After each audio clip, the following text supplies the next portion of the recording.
y vamos a dar inicio. Ya llevamos 3 iglesias, esta sería la 4ª. Vimos a Éfeso, vimos a Esmirna, vimos a Pérgamo y ahora nos toca Tiatira. Y dice la Escritura, vamos directamente a la Escritura, Apocalipsis capítulo 2, del versículo 18 hasta el 29, y con eso terminamos el capítulo 2, pero dice así: y escribe al ángel de la iglesia de Tiatira, el Hijo de Dios, el que tiene ojos como llama de fuego y pies semejantes al bronce bruñido, dice esto: yo conozco tus obras y amor y fe y servicio y paciencia, y que tus obras postreras son más que las primeras. Pero tengo unas pocas cosas contra ti, que toleras a esa mujer Jezabel, que se dice profetiza, enseña y seduce a mis siervos a fornicar y a comer cosas sacrificadas a los ídolos. Y le he dado tiempo para que se arrepienta, pero no quiere arrepentirse de su fornicación. He aquí, yo la arrojo en cama y en gran tribulación a los que con ella adulteran, si no se arrepienten de las obras de ella. Y a sus hijos heriré de muerte, y todas las iglesias sabrán que yo soy el que escudriña la mente y el corazón, y os daré a cada uno según vuestras obras. Pero a vosotros, a los demás que están en Tiatira, a cuantos no tienen esa doctrina y no han conocido lo que ellos llaman las profundidades de Satanás, yo os digo, no os impondré otra carga. Pero lo que tenéis, retenedlo hasta que yo venga.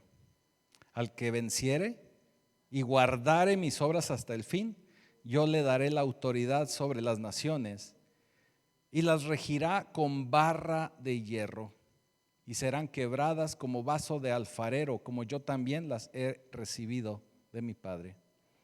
Y le daré la estrella de la mañana.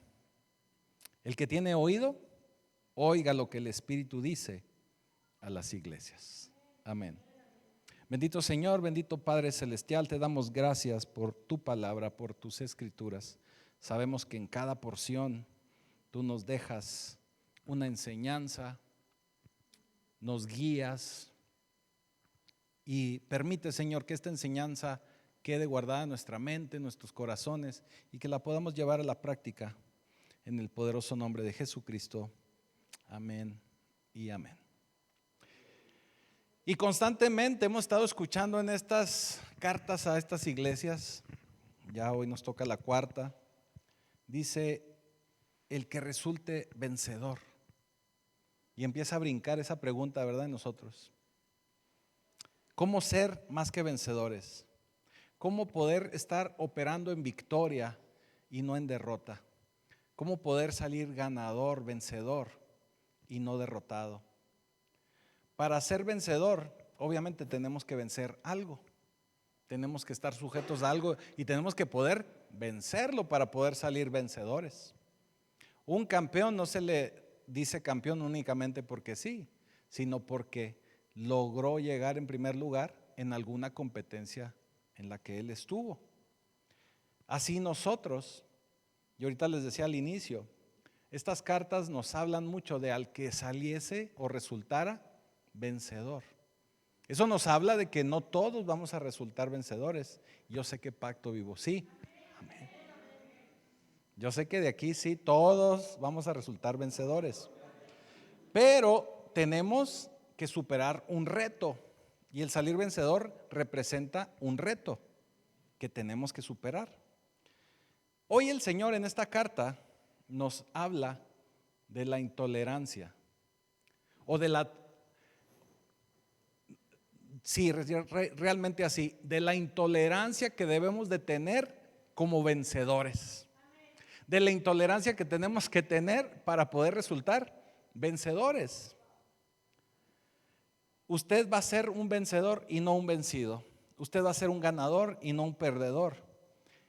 Y usted debe de estar en victoria y no en derrota. Y para eso usted tiene que establecer límites de tolerancia.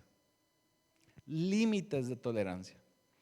Yo veo como mucha gente que llega a consejería, una de las primeras cosas que yo me doy cuenta que muchas personas tienen que establecer en su vida, en muchas situaciones que viven, ya sea en el matrimonio, con los hijos, con familia, etcétera, es el poder establecer límites. Aquí el Señor nos habla de que nosotros como vencedores tenemos que establecer límites y no podemos ser tolerantes a todo.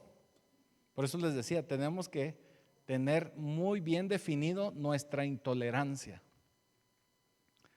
Parece un juego de palabras, ¿verdad? Pero tenemos que aprender a ser intolerantes en las cosas que el Señor nos va a marcar. Tenemos que establecer límites. Hay muchas cosas que usted no puede tolerar, hay muchas cosas que usted no debe de aceptar porque están fuera de esos límites. Están totalmente fuera de esos límites.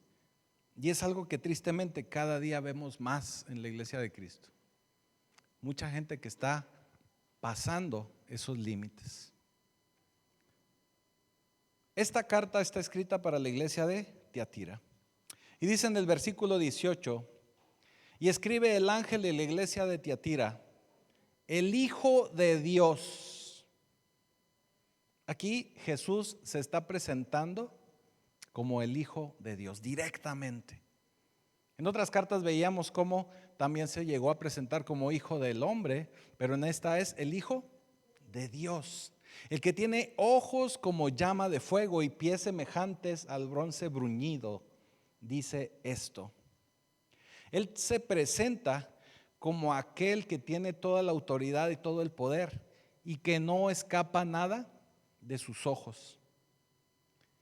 Por medio de esos ojos de fuego, y ahorita lo vamos a volver a ver, Él puede ver todo, lo más oculto. A Él no se le puede engañar. Así como Él ve todo, obviamente Él tiene que establecer justicia y aplasta el pecado con sus pies de bronce. Él tiene que establecerse como quien establece justicia, como quien tiene toda la autoridad y todo el poder. Pero vamos a ir por partes.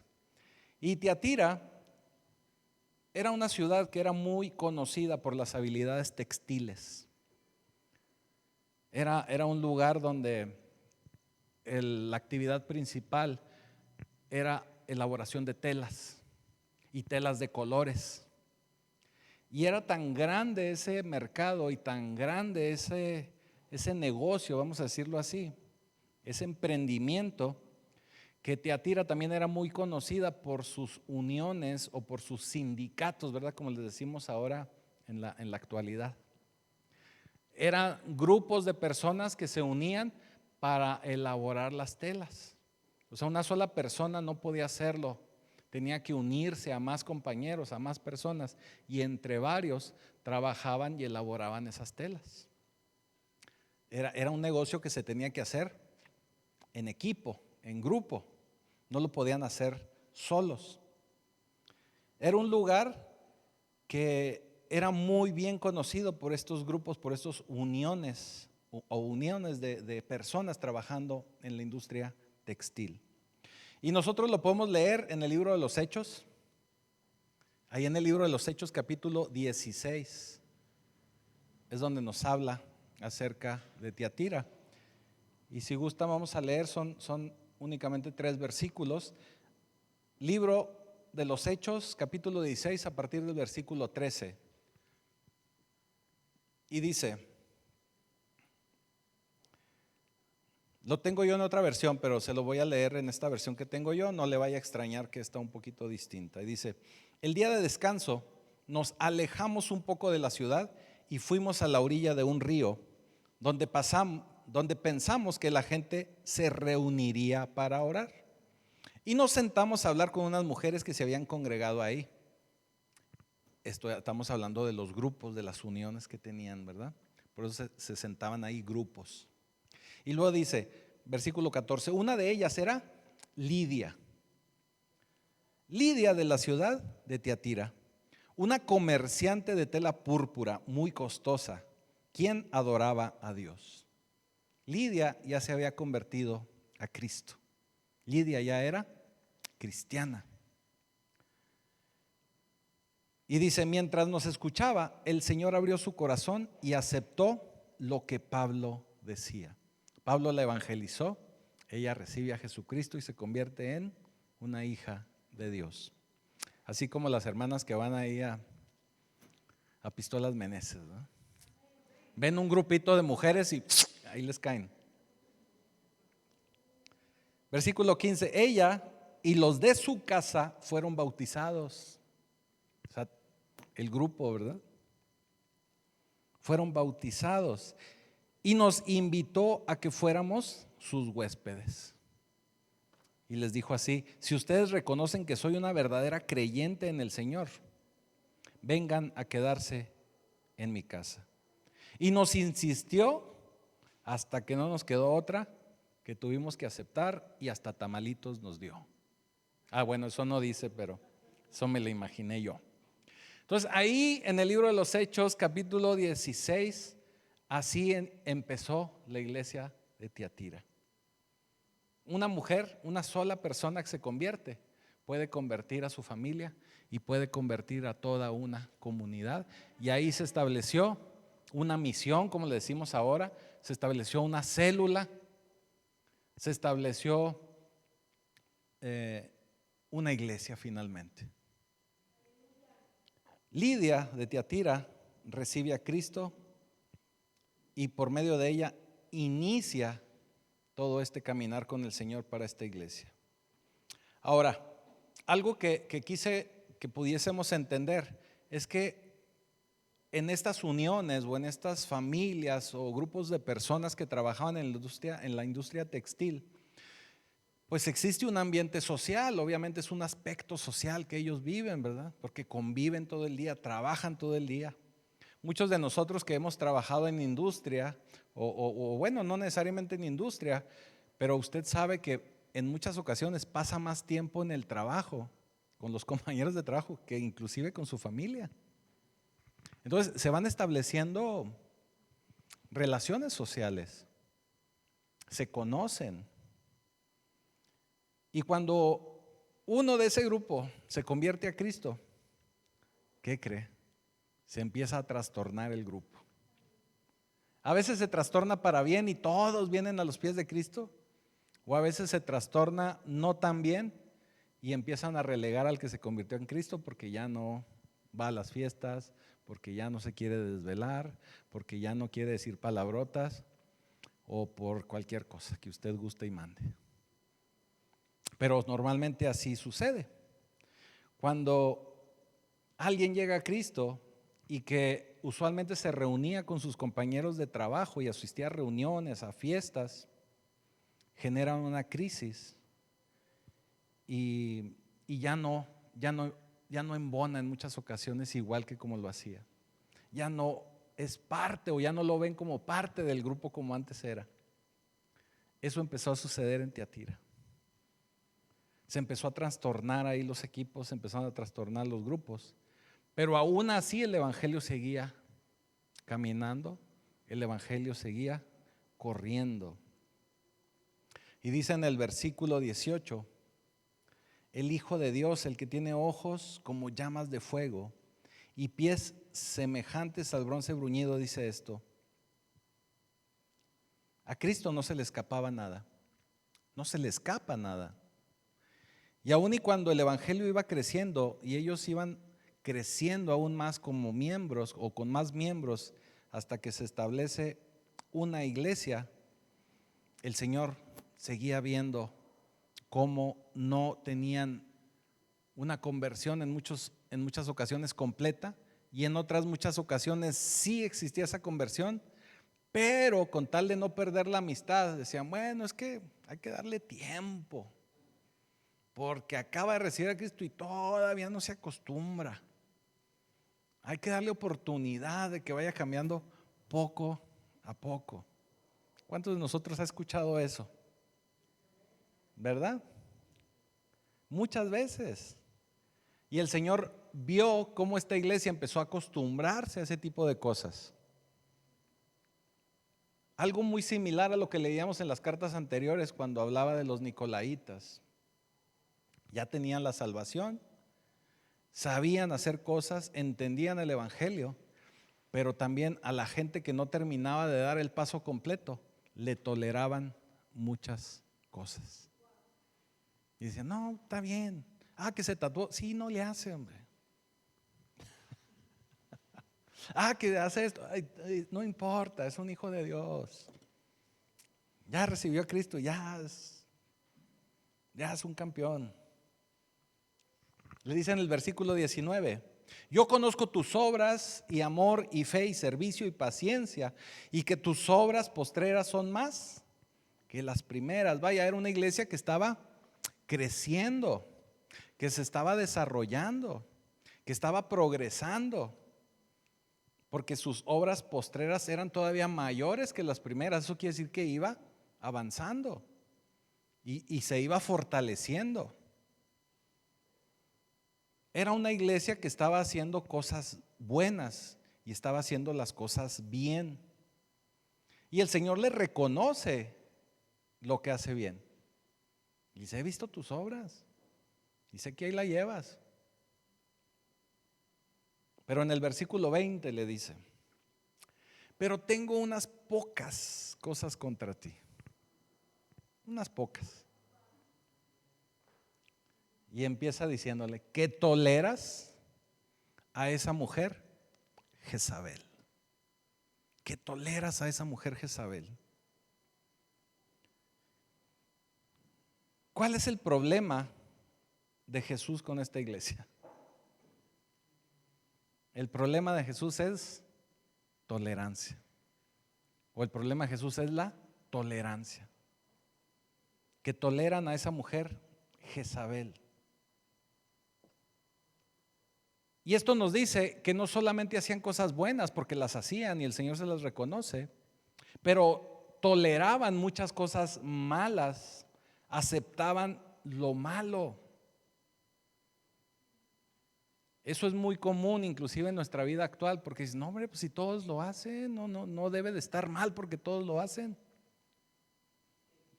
¿Qué tiene de malo si todos lo hacen? Pues créame, mande, ¿qué tanto es tantito? Es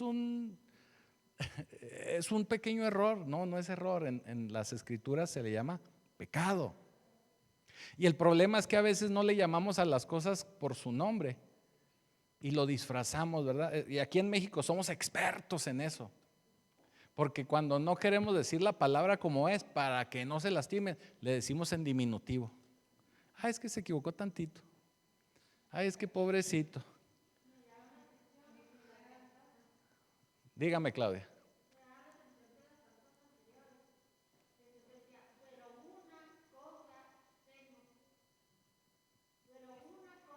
Ajá.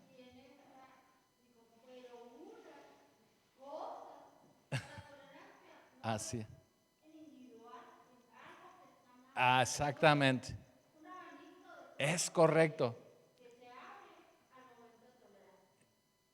La felicito, tiene toda la razón. Y mire, le voy a explicar por qué se refiere. La carta sí nos habla de la tolerancia, pero esa tolerancia se extiende y es un abanico de muchas cosas. Por eso el Señor aquí menciona a esta mujer, Jezabel. Y para que entendamos un poquito mejor esto, déjenme les platico quién era Jesse. O Jesse, ¿verdad? Le decían los amigos, Jesse. Jezabel es una mujer que usted la puede encontrar si tiene más, quiere ver a detalle, quiere leerlo, no se quiere perder ese capítulo. Porque no sé si haya películas, sí hay, ¿verdad? Películas. Bueno, yo no lo he visto en películas, pero ahí en las escrituras usted lo puede leer en Primera de Reyes, capítulo 16 y capítulo 17. Ahí usted encuentra todo lo relacionado con Jesse, ¿verdad? Con Jezabel. Jezabel, se lo voy a platicar aquí en resumen, Jezabel se casa con Acab, que Acab era el rey de Israel. Jezabel también era hija de un rey, pero el reinado del papá de Jezabel y Jezabel, ellos adoraban a Baal. Baal era un dios que principalmente se le consideraba el dios de la fertilidad, pero obviamente era un dios de los pueblos paganos. Cuando esta mujer Jezabel se casa con su marido, con Acab, que es el rey de Israel, esta mujer hace que Acab termine adorando a Baal. ¿Qué quiere decir? Que la mujer lo lleva a cometer idolatría. Y obviamente, como este hombre tenía influencia, como este hombre era el rey, pues el resto del pueblo, el resto de los súbditos del reino terminan adorando a Baal. Porque si el rey lo hacía, no hombre, pues si lo hace el rey, no debe de tener nada de malo. Y eso me recuerda muchas veces que dicen, no hombre, pues si el pastor de tal lado lo hizo, eso debe estar bien. Pues no necesariamente. Eso es lo que sucede con Jezabel.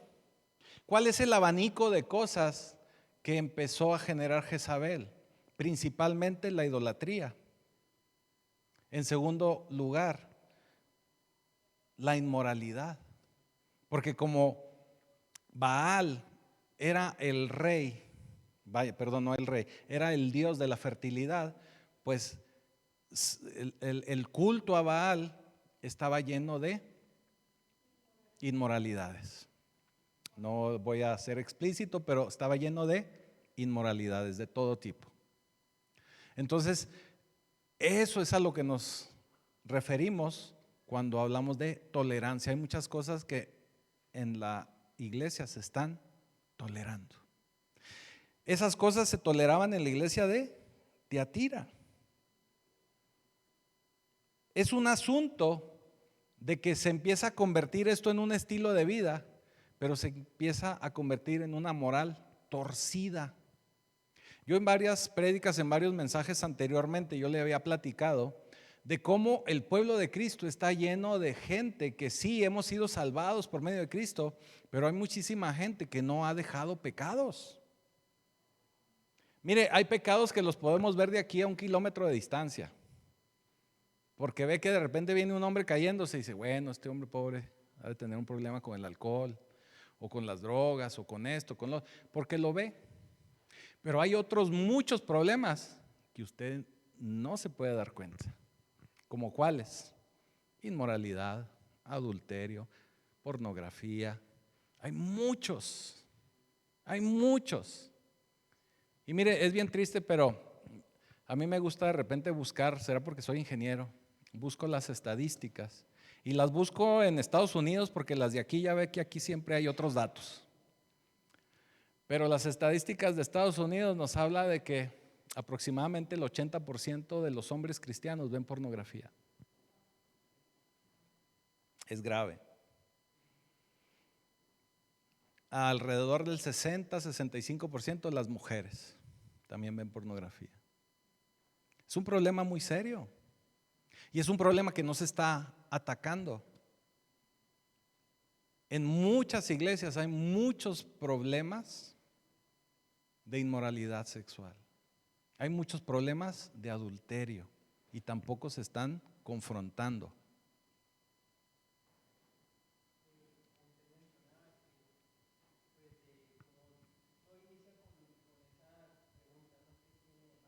Uh-huh.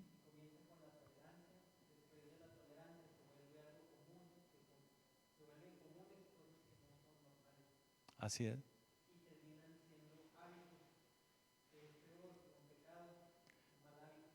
Sí, y todavía hay algo peor y ahorita vamos a llegar a eso, pero sí, tienes toda la razón. Entonces, estamos hablando de un estilo de vida que empezaron a adoptar en esta iglesia de Tiatira. Sí, en Cristo, sí hacían trabajo del Señor, servían, se comprometían, oraban, adoraban, pero seguían siendo permisivos en muchas áreas. En la actualidad, En la actualidad, y se lo digo con toda honestidad, hay muchos ministerios que así están viviendo. Muchos. Se escandalizaría si le cuento yo. Pero es algo que tenemos que enfrentar y es algo que tenemos que corregir. Entonces esta mujer, eso es lo que hizo. Jezabel llevó al pueblo de Israel a la inmoralidad y los llevó a la idolatría. Y podemos leer ahí en esos capítulos que le digo, Elías mismo le cuestionaba a Jezabel y Elías le decía, ¿cuánto tiempo estarán en ambos lados? Le decía al pueblo de Israel. ¿A qué se refería en ambos lados? A buscar a Dios, a Jehová, pero al mismo tiempo a vivir en inmoralidad. ¿Cuánto tiempo estarán con un pie en el trabajo y otro pie en la iglesia? O todavía peor, un pie en el mundo, por generalizarlo, y otro pie en la iglesia. Así hay muchísima gente. Somos cristianos de domingo y de lunes a sábado vivimos en el mundo.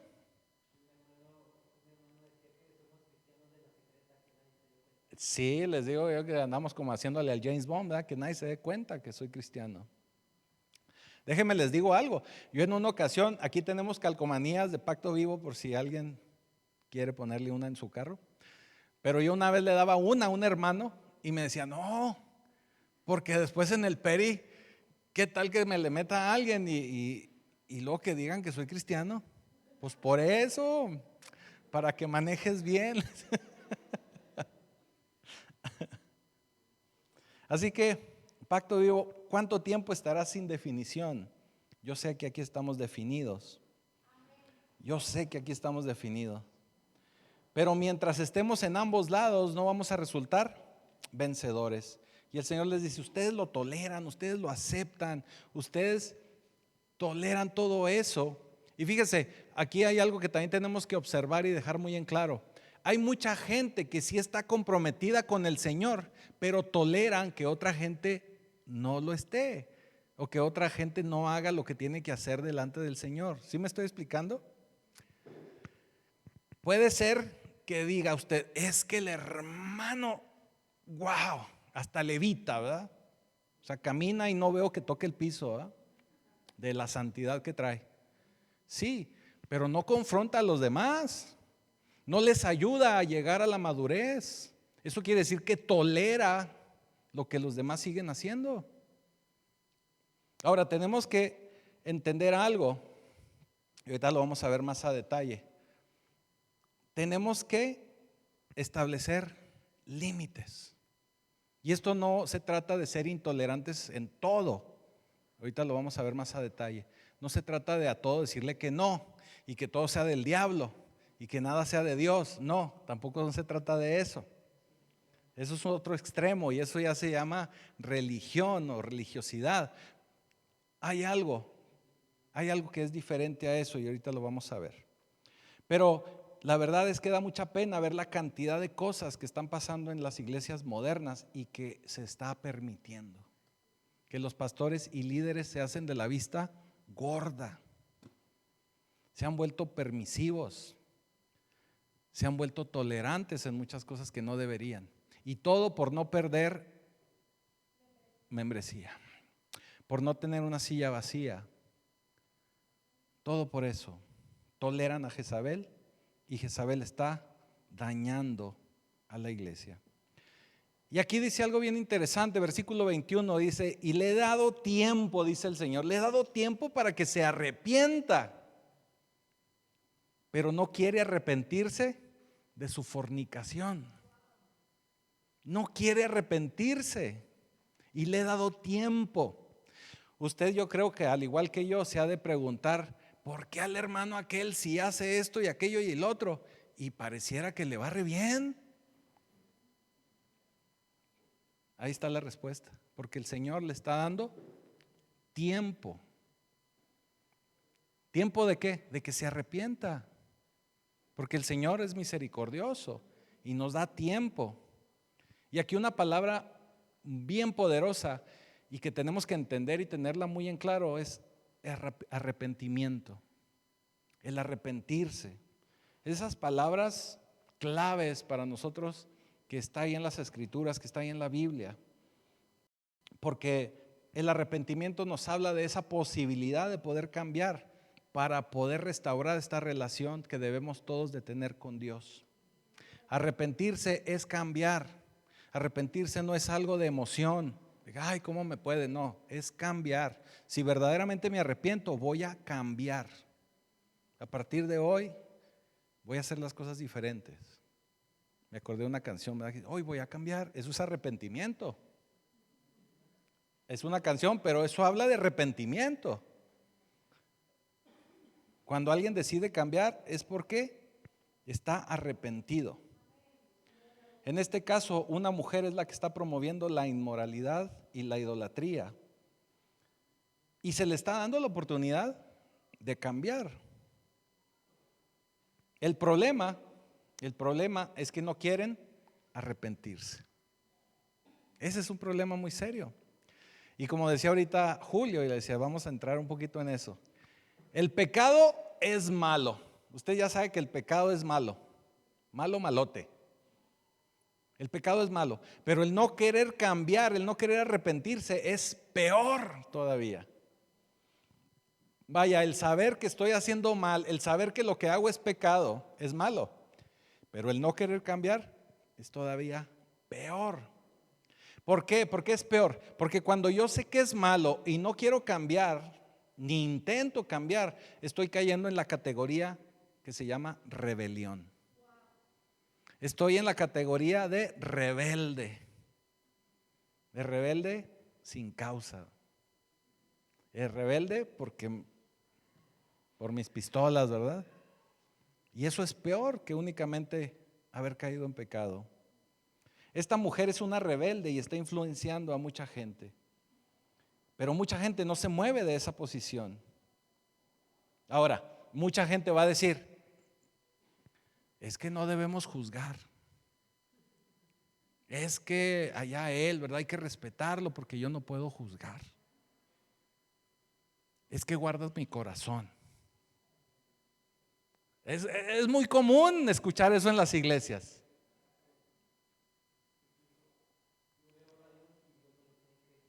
Ajá. Sí, sí, sí. Empezamos a espiritualizar los pretextos para no cambiar si se trata de uno o para no confrontar cuando se trata de alguien más. Y dice, no debemos juzgar. Pero déjeme le explico la diferencia y es lo que le decía ahorita que lo íbamos a ver.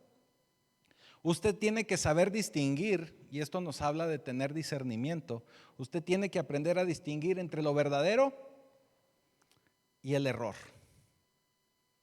Lo que está bien y lo que está mal. Usted debe de juzgar legítimamente, bíblicamente. Obviamente usted tiene que juzgar con amor y ser responsable acerca de esa confrontación o de esa sí, el distinguir, ¿verdad? Y tiene que hacerlo con amor, con responsabilidad. Tiene que saber distinguir la verdad y tiene que saber distinguir el error. Y déjeme le doy un ejemplo. Mire, yo escuchaba, no hace mucho, estábamos escuchando una prédica de una pastora muy famosa, profeta, ¿verdad? Y hablaba un poquito acerca de esto y decía cómo a veces nosotros nos metemos en muchas cosas que no son bíblicas. Y cuando nos metemos en cosas que no son bíblicas, eso se llama religión. Pero lo que sí es bíblico y que es un parámetro establecido por Dios, eso lo tenemos que establecer y no podemos pasarnos ni cruzarnos de ahí. Ella daba un ejemplo muy interesante porque decía, mire, el que se suba alguien al altar con pantalones rotos, eso no está en la Biblia. Si usted juzga a alguien por la manera de vestir, eso no es bíblico. ¿Me estoy explicando? Usted no puede decirle, ay, es que ¿por qué los pantalones? Eso no es bíblico. A mí me han llegado a decir, pastor, ¿por qué no se pone corbata? Pues consígame una como la de Pablo, ¿verdad? Les digo yo. Les digo de broma, sí me gusta traer corbata, pero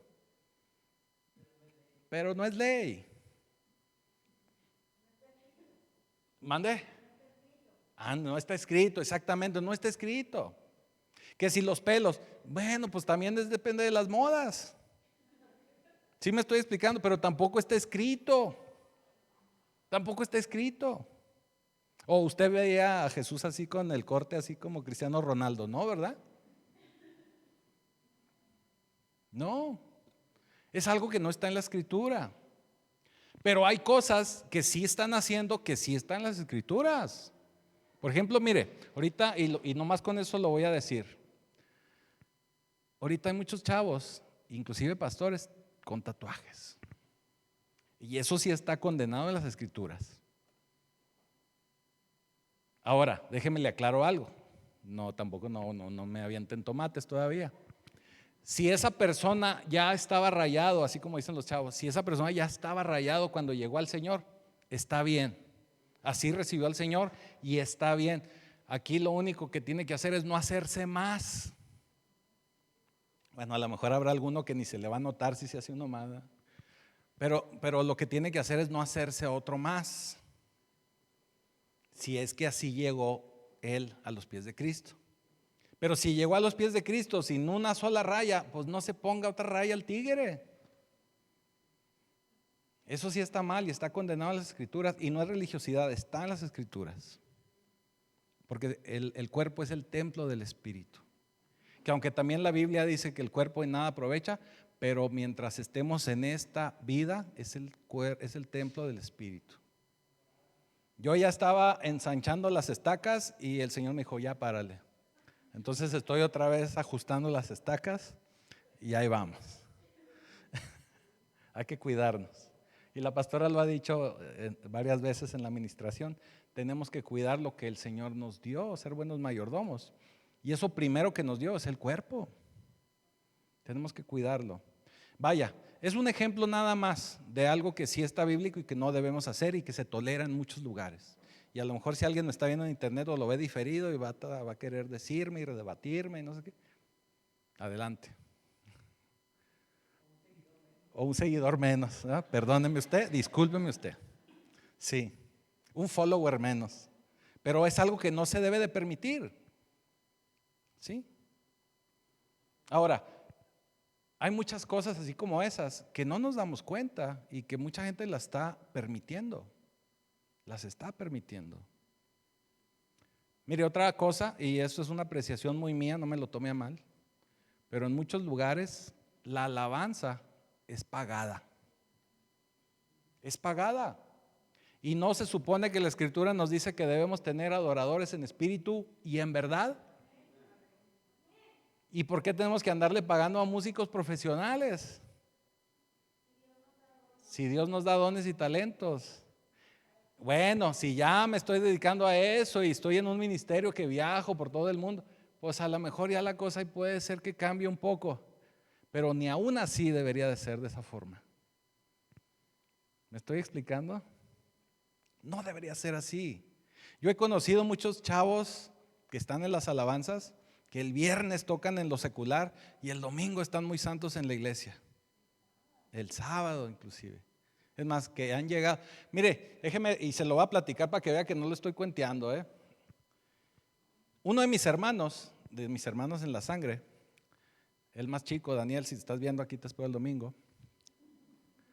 A él le gusta andar en las motos.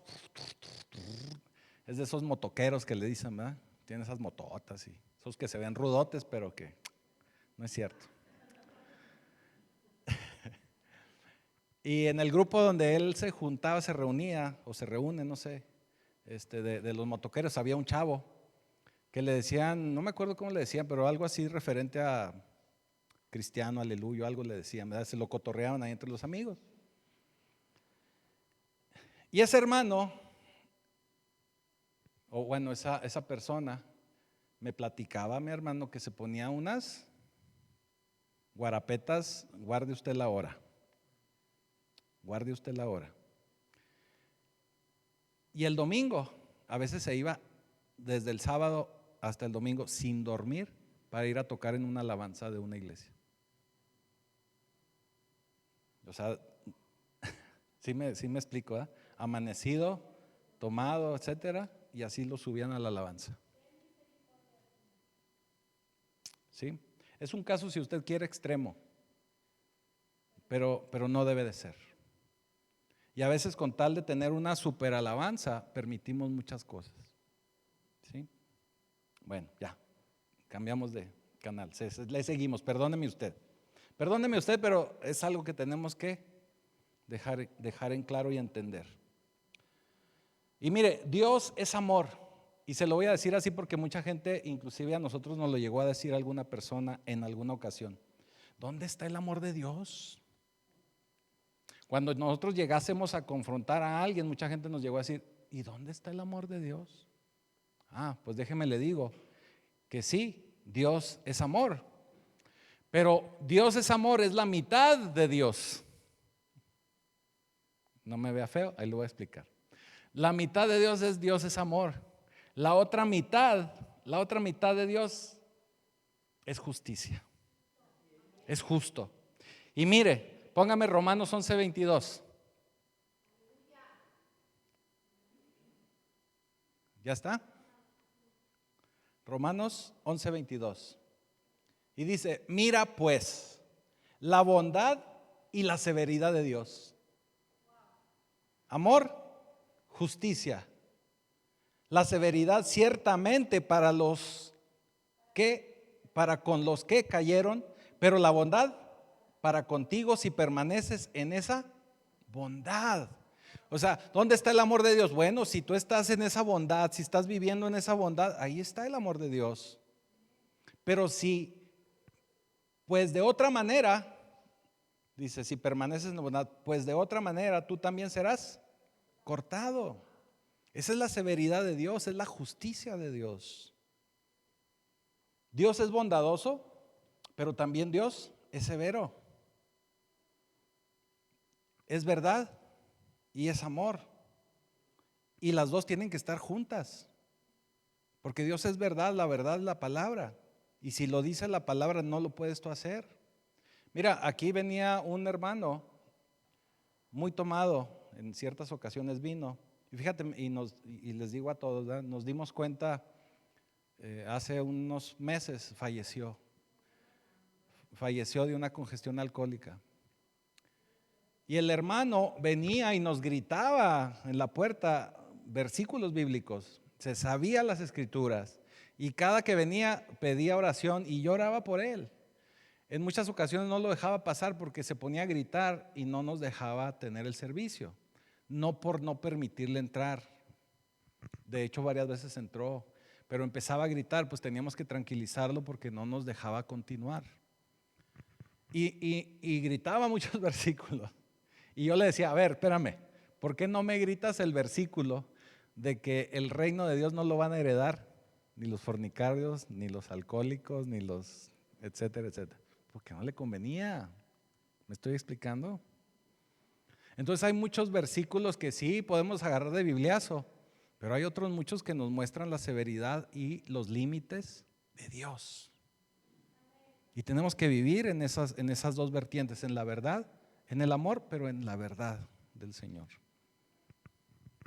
No podemos cambiar una por la otra, no podemos reemplazarla. O vaya, no podemos decir a todo que Dios es amor y bueno, ¿y dónde queda la verdad?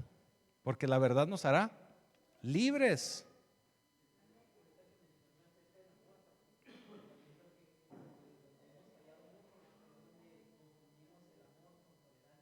Así es. Dejamos pasar muchas cosas.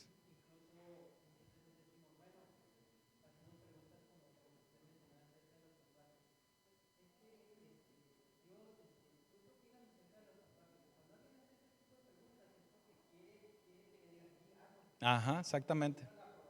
Está esperando la aprobación, es correcto. Y, no, y otra cosa más. Está preguntando porque en el fondo sabe que está mal, pero está preguntando porque está esperando la aprobación. Mire, le voy a platicar una más y ya. En una ocasión, ya no se congregan con nosotros, había una pareja de jóvenes que ya se iban a casar, ya estaban pedidos, entregados y dados, pero todavía no se casaban. Y nos preguntaron, oigan, si ya estamos prometidos, entregados y dados, ya podemos vivir juntos. O como dice la Escritura, ya nos podemos conocer. Le dijimos, no, todavía no. Pero sí me explico, o sea, mucha gente a veces pregunta porque en el fondo sabe que está mal y está esperando que le hubiera dicho, no, sí, ya, o sea, pues adelante. Dios me dijo que, me acaba de hablar y me dijo que sí. Es más, me mandó un WhatsApp y ¿qué crees? No. Ahora, tenemos que entender que la verdad está en las Escrituras. Y esos son los límites, esas son las tolerancias que tenemos que establecer. A veces por no conocer a fondo las Escrituras, andamos ahí tambaleando y queremos a veces inclusive torcerlas a nuestro favor. Es como si quisiésemos torcerle la mano a Dios para que nos deje hacer cosas. Y no debe ser así. Versículo 22 dice, por lo tanto, la arrojaré en una cama de sufrimiento y los que cometen adulterio con ella sufrirán terriblemente. Sí, Apocalipsis, estamos, acuérdense, viendo la carta a Tiatira. A menos que se arrepientan y abandonen las maldades de ella. Y bueno, este versículo nos deja saber que hay buenas noticias, pero también hay malas noticias. Las malas es que cuando nosotros no nos arrepentimos, después de que el Señor nos da tiempo de arrepentirnos, Él nos puede arrojar en un lecho de dolor. Una forma de Dios para disciplinarnos, es por medio de una enfermedad. No me malentienda, no quiere decir que todas las enfermedades sean por disciplina de Dios, no. Pero es una forma que Él a veces utiliza. ¿Sí?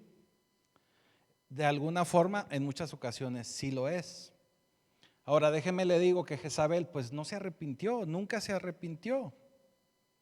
Y seguía, y hizo varias tropelías. Usted ahí lo puede leer cuando lea Primera de Reyes.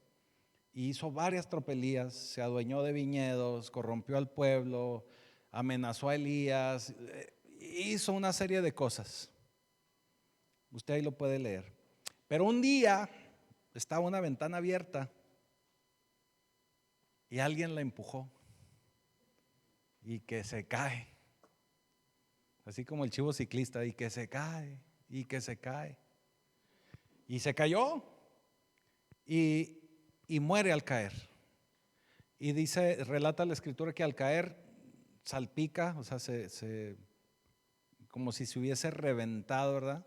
No especifica si la cabeza únicamente o toda ella, pero salpica, dice que en todos lados. Luego habla de que le pasaron caballos por encima. Y para cuando fueron a buscarla, para darle sepultura, ya no encontraron nada más que su cráneo, sus pies y sus manos. Los perros se la habían comido. Los perros se la habían comido. Así que Dios no solo tomó su vida, sino que fue comida por los perros porque no se arrepintió. Fue una forma de Dios de castigar, de humillar, la verdad, hasta la muerte. Y no porque Dios sea malo, sino que Él estableció justicia, es justo. Y Dios no es malo, es justo. Y así Jezabel y sus seguidores pudieron ver la disciplina de Dios. Ahora usted tal vez pueda estar pensando, o si usted que me está viendo por ahí, bueno, pero eso fue en el Antiguo Testamento. Pues déjeme le digo algo. Si usted abre el libro de Hebreos, capítulo 10, versículo 30 y 31, por favor, nos lo deja muy claro el autor de Hebreos. Fíjese lo que dice Hebreos. Versículo 30. Pues conocemos al que dijo, yo tomaré venganza, yo les pagaré lo que se merecen. Eso lo dice el Señor. También dijo, el Señor juzgará a su propio pueblo. Y dice el versículo 31, es aterrador caer en manos del Dios vivo. Así que dígame si únicamente estamos en el amor de Cristo. Definitivamente que tenemos que estar también calibrados en su justicia. Y vuelvo a decirle, no es porque Dios sea malo, sino porque tiene que tener y traer corrección a nuestras vidas. Tiene que haber un estándar para poder sustentar el reino de Dios. Tenemos que estar sujetos y tenemos que estar alineados. Así la iglesia de Cristo podrá ser identificada en la cultura. El estándar de Dios nos debe de hacer destacar. O sea, debemos de ser diferentes, destacar en la sociedad por medio de los estándares de Dios. No ser iguales que ellos, mimetizarnos, ¿verdad? Y que no se den cuenta que soy cristiano. El estar en el estándar de Jesús, déjeme le digo también lo siguiente, no lo va a hacer más popular. Es más, no va a ser popular. Pero tomar una postura de reino lo va a hacer digno y justo delante de Jesús. Popular no, pero sí justo delante de Jesús. Ahora, si usted lo que quiere es ser popular, tener muchos likes, seguidores, así como dijo Julio, pues va a tener que seguir en el mundo, si esa es su decisión. Pero usted tiene que tomar un estándar bíblico de vida, un estándar bíblico para el matrimonio, un estándar bíblico para criar a sus hijos, un estándar bíblico en todas las áreas. Cada área de nuestra vida, cada situación que nosotros vivimos, la respuesta está en las Escrituras. Créame que en más de una vez no nos va a gustar lo que nos dice la Biblia, pero eso es lo que está y esa es la verdad. No nos va a gustar. Ahora, ¿cuál era el problema acerca de esto, de esta tolerancia, si usted trabajaba en Tiatira? Pues el problema era que este grupo de Tiatira trabajaban en equipo y para poder crecer, para poder progresar, para poder tomar decisiones, pues tenían que participar en las costumbres de Tiatira, en las costumbres que todos tenían.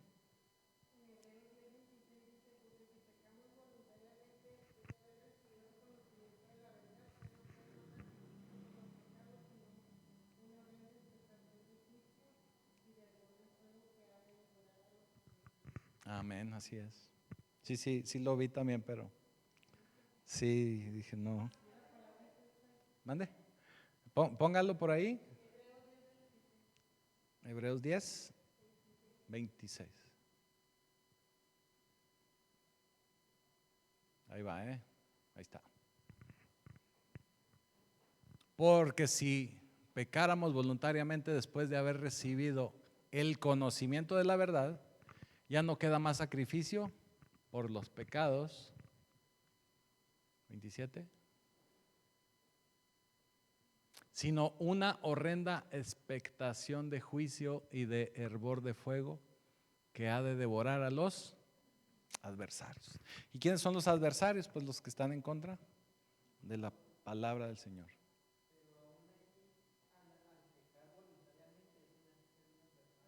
Sí, es correcto. Es lo que les hablaba ahorita, que ya pasa usted a la categoría de rebelión, porque ya es rebelde en contra de la palabra del Señor. Sí, es terrible. Así que esta es una decisión que usted debe de tomar. Hay límites que usted nunca debe de cruzar. Y hablando de esto de la idolatría, de los ídolos, fíjese, mucha gente cuando decide mejor seguir idolatría o seguir con costumbres idólatras, es porque ellos pueden controlar a esos dioses. Es porque ellos sienten que pueden controlarlos, sienten que pueden hacer esto, que pueden hacer aquello, que únicamente tienen que hacerle una promesa, o como dice mucha gente, hacerle una manda, ¿verdad? Y dice, hago la manda y se la cumple y ya. Espérenme, ¿no? Eso sienten ellos, ¿verdad? Que lo pueden controlar. Pero cuando hablamos de nuestro Dios, es un Dios que no se puede engañar. Es un Dios que lo ve todo. Es un Dios que no se puede manipular. Es un Dios que establece las reglas de su casa. Y las reglas de su casa se tienen que cumplir. Versículo 23. Y a sus hijos, dice diciendo, y a sus hijos heriré de muerte, y todas las iglesias sabrán que yo soy el que escudriña la mente y el corazón, y os daré a cada uno según vuestras obras. O sea, aguas con el Señor. Versículo 24. Pero a vosotros y a los demás que están en Tiatira, a cuantos no tienen esa doctrina, o sea, los que no son permisivos, los que no son tolerantes y no han conocido lo que ellos llaman las profundidades de Satanás, yo os digo, no os impondré otra carga. Ustedes, dice bien interesante, ustedes a los que no tienen esa doctrina, los que no aceptan esa enseñanza de las profundidades de Satanás. Y usted se ha de preguntar cuáles son esas profundidades de Satanás. Algo satánico es el aceptar una invitación para desobedecer a Dios. Eso es algo satánico. Pero las profundidades de Satanás, fíjese, las profundidades de Satanás es desobedecer a Dios, que es malo, ya lo dijimos. Pero aún peor es llamar a lo malo bueno y aún así aplaudirlo. El saber que las cosas están mal y de todas maneras festejarlas. El saber que está haciendo algo mal y órale, qué padre, adelante y eres un campeón. ¿Me estoy explicando? Eso es entrar a las profundidades de Satanás. Cuando llamamos a lo malo bueno, y esto cada vez va peor. Va peor. Ahorita hay una tendencia de muchas iglesias que le llaman iglesias progresivas o progresistas, donde todo se permite, de verdad. Y estamos, híjole, nos entra el celo santo, ¿eh? Está terrible la verdad, cada día está peor, cada día está peor. Esta situación es como si estuviésemos en fiesta con Satanás, porque estamos en total rebelión en contra del Señor. Y mire lo que dice Romanos 1:24. Entonces Dios los abandonó para que hicieran todas las cosas vergonzosas que deseaban en su corazón. Eso es lo que hace el Señor. Como resultado, sigue diciendo, como resultado usaron sus cuerpos para hacerse cosas viles y degradantes entre sí. Eso dice en la Nueva Traducción Viviente que les leí. Acá dice, por lo cual también Dios les entregó a la inmundicia en las concupiscencias de sus corazones, de modo que deshonraron entre sí sus propios cuerpos. Lo estamos viendo. Lo estamos viendo, están sucediendo cosas terribles, terribles. Ahora, a los que no están metidos en estas profundidades, a los que no son tolerantes con estas prácticas, el Señor les dice también, no os impondré otra carga. No os impondré otra carga. Tomar una posición bíblica es pesado. Y si se está en una empresa, en un grupo de amigos, en un grupo social, pues también puede ser más pesado. Pero el Señor nos promete que ya no tendremos más carga. ¿Cómo es eso? Para darles un ejemplo así rápido. Es como cuando Adán y Eva estaban en el Edén y podían comer de todos los árboles. Satanás fue y les hizo tentador el único árbol del que no podían comer. Y se convirtió en una carga para ellos. Porque podían comer de todo, pero de ese no. Pero Satanás fue y los motivó a que ya no pusieran atención en lo bueno y nada más estaban fijos en eso y se convirtió en algo, híjole, ya todos los días se levantaban pensando en si podían comer o no podían comer de ese. Fue una carga que les impuso Satanás. ¿Sí me estoy explicando? No podían tomar de ese árbol. Dice en el versículo 24, pero a vosotros, a los demás que están en Tiatira, a cuantos no tienen esa doctrina, si toman su postura y no caen en las trampas de Satanás, si no caen en sus enseñanzas, van a resultar vencedores. ¿Y cómo vencer esto? Ahora el Señor, el Hijo de Dios, trabaja a tu favor. Cuando nosotros nos mantenemos dentro de nuestros límites de tolerancia, nos mantenemos apegados al Señor y el Señor trabaja por nosotros, para nosotros, y el Señor nos acompaña, no nos abandona, no nos deja solos. Pero debemos de ser intolerantes a las cosas que Dios no tolera, como el pecado. Y ya vamos a cerrar. Versículo a partir del 25, voy a leer aquí varios rápido. Pero lo que tenéis, retenerlo hasta que yo venga. Al que venciere y guardare mis obras hasta el fin, yo le daré autoridad sobre las naciones y las regirá con vara de hierro y serán quebradas como vaso de alfarero, como yo también la he recibido de mi Padre. Y le daré la estrella de la mañana. ¿Cuál es la estrella de la mañana? Apocalipsis 22:16. Y dice: yo, Jesús, he enviado a mi ángel con el fin de darte este mensaje para las iglesias. Yo soy tanto la fuente de David como el heredero de su trono. Yo soy la estrella brillante de la mañana. Así que al que resulte vencedor, le va a dar una relación más estrecha, más profunda con él mismo, con Jesucristo mismo. Él es la estrella de la mañana. Y dice 29, el que tiene oído, oiga lo que el Espíritu dice a las iglesias. Y lo que te dice a ti, lo que me dice a mí, es que tenemos que tomar nuestra posición. Pero lo tenemos que hacer con amor, lo tenemos que hacer con amabilidad y lo tenemos que hacer también con claridad. Aquí hay límites que no debemos cruzar. Y si así fuere, si por alguna razón me resbalé y me pasé de ese límite, lo que tenemos que hacer es arrepentirnos. Ya vimos que hasta la misma Jezabel le dio tiempo de arrepentirse. Cuanto más te va a dar tiempo a ti de poder enmendar tu error, para que regreses a la línea que no debes de cruzar. Y así, cada vez que sea necesario, tienes que enmendar tu error y regresar. No quiere decir que lo hagamos deliberadamente.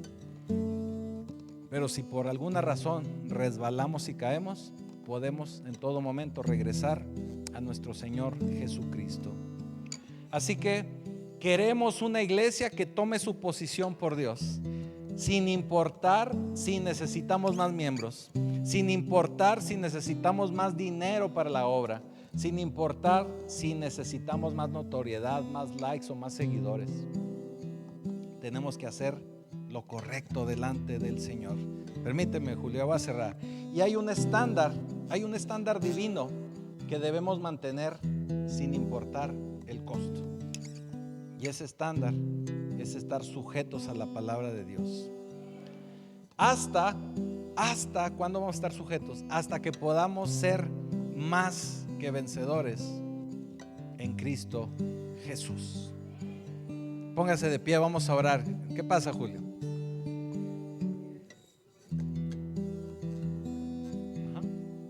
Ok, 26. Léelo.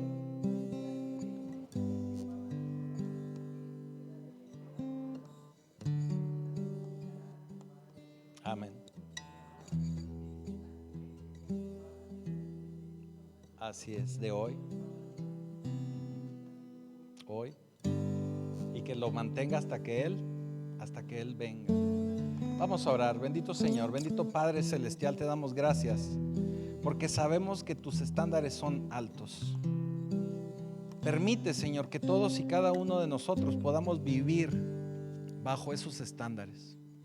Que en todo momento podamos ser intolerantes al pecado. Que en todo momento podamos mantenernos sujetos